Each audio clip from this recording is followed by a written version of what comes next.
From Sewful Therapy Notions and Crafts, here's the 1-inch contoured buckle, an adjuster, and loop. This is a side release buckle. It's perfect for belt bags and for making adjustments like what I'm about to do to my own backpack. This comes in 18 colors on the website. It is incredibly lightweight. It's plastic. It seems very strong and durable. I'm excited to use this and share with you how you can add it to your own bags.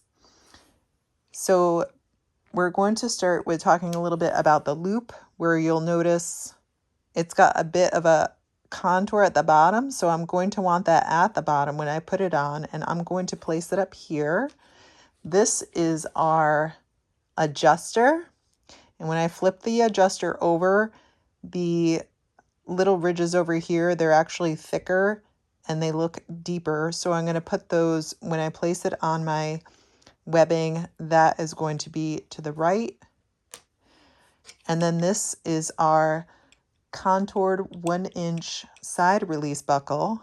And you can pop this off. And you have the teeth side and the non-teeth side. I'm sure there's technical terms, but I'm not sure that I'm aware of them. So we'll just go with this for now. So the key thing to remember is that all three of these pieces, for me, I have to sort of do it this way just so I remember how it works, but all three of these pieces are going to be to one side, and this one piece is going to be on the other side of the webbing connecting it. So let's get started with placement. So we're going back to this backpack, the first bag that I made, and some extreme, I needed to correct for myself in order to have it function better, the way in which I can access the inside, which previously I'd had 2 metal loops, and then this part had to feed through those 2 metal loops, and it was sort of inconvenient and just not fast enough. And I would just prefer something for my everyday use that's a little more convenient. So I wanted to add this buckle. So the first thing I'm going to do is to take the loop. I'm going to slide the loop. Again, the contoured part, if you can see, it's just a slight bevel upward in the middle. I'm going to slide it over the 1-inch cotton webbing.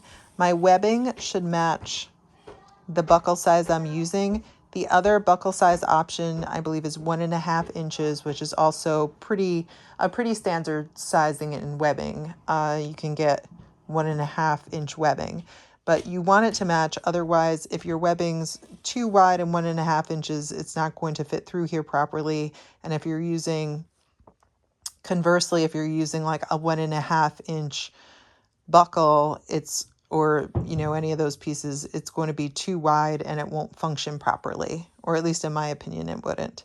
So I'm just going to slide the loop all the way down. So now I take my adjuster. And again, we pointed out that the deeper, wider ridges are going to be to the right. And I'm going to thread my cotton webbing through over the middle section. And now I need to get the teeth of my contour buckle attached. So I'm going to take it and thread it through and over.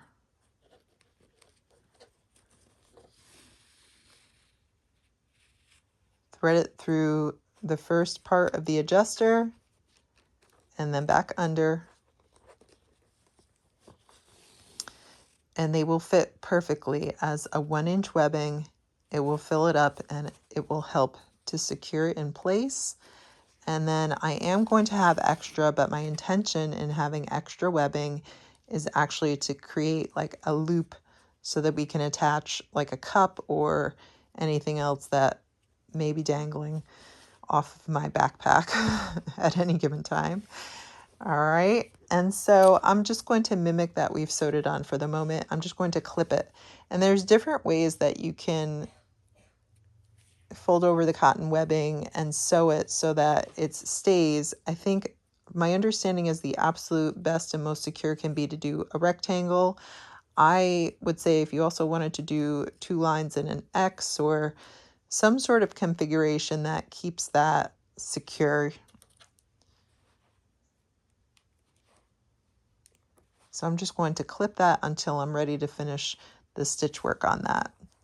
So now we're going to move on to the opposite side. So as you can see, for this roll top bag, that is going to connect over, and then you're going to have this part of your buckle connecting. So what we want to do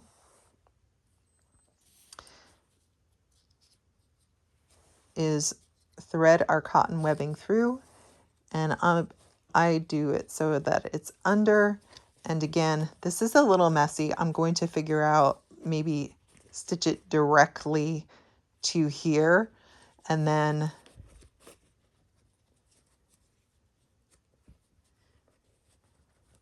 but however you're doing it, you're going to want to fold over your cotton webbing so that you catch that middle line of cotton webbing, and then clip it and get ready so that you can make your box or your crisscross or rectangle or whatever it is you're looking to do. And that is how you will finish your buckle, and you'll be able to adjust it. Like, I actually want to make the loop so I don't need too much, but sometimes with my roll top bag, what I found for me personally last year with carrying everybody's items, and sometimes it would be tall books and things like that, and big huge drinks, I felt better if I could keep it more propped up rather than roll it all the way over. So this buckle will actually allow me to be able to extend it or draw it in closer together much easier than using these at the frequency that I find I have to with my family and when I'm on the go. So now it's time to stitch this up.